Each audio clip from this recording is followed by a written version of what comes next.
Vitajte pri najnovšom update nášho Redem servera.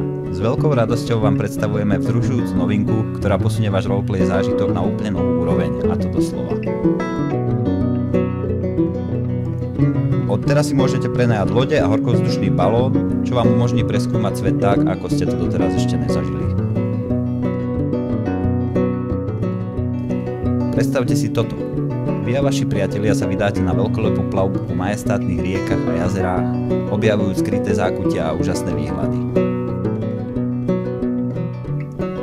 Alebo sa vznesiete do oblakov v horkovzdušnom balóne, vznášajúc sa vysoko nad mapou s táčou perspektívou na svet pod vami. Tento update premieňa cestovanie na dobrodružstvo samo o sebe. Ale to nie je všetko. Tieto nové dopravné prostriedky otvárajú nekonečné možnosti, ako obohatiť váš roleplay. Predstavte si, že organizujete vyhliadkové výlety, expedície, ale taktiež pomocou toho môžete oslobodiť svojich parťákov, dobiť nejaké nové územie, využívať to na prepady alebo úniky z miesta činu. Tento update je tu na to, aby priniesol úplne nové možnosti, ako sa zabaviť, tvoriť príbeh, posilniť komunitu na našom serveri. Tak pridaj sa k nám a poznaj nový rozmer roleplayu. Ako to vlastne funguje?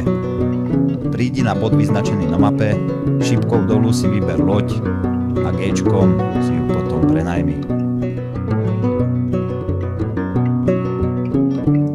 Vrátiť ju môžeš na druhom bode, alebo keď odídeš z dohľadu, sa despavne.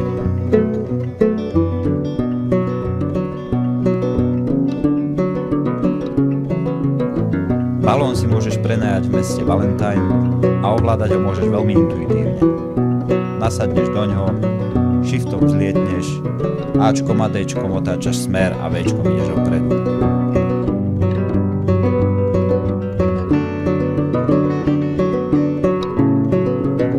Despavnúť ho môžeš taktiež na určenom bode, alebo zase odísť z dohľadu. Za tým ďakujem všetkým, ktorí sa podielali na vytváraní tohto videjka a samozrejme dúfam a verím, že uvidíme zábavné videá od vás práve z tohto updateu.